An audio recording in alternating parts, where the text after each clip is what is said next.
Qarabağ müharibəsinin o mübarək Rus sahibləri sizi gözləyir. O Rus sahibləri ki, onlar bizlərə, balalarımıza şəfayətçi olacaqlar. O Rus sahibləri ki, bizlərə gələ biləcək bəla və müsibətlərin əngəllənməsində bizə şəfayətçi olacaqlar. O qapılarda düşünün, sizi Rəsulallah gözləyirmiş kimi gedin. O qapılarda sizi İmam Hüseyin gözləyər kimi gedin.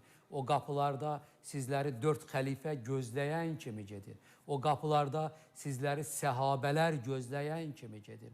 O qapılarda sizi Uhudun, Bədrin, Xəndəyin, Kərbəlanın, Çanaqqalanın, Qarabağın şəhidlərinin gözləyəcəyi bir ünvan kimi gedin.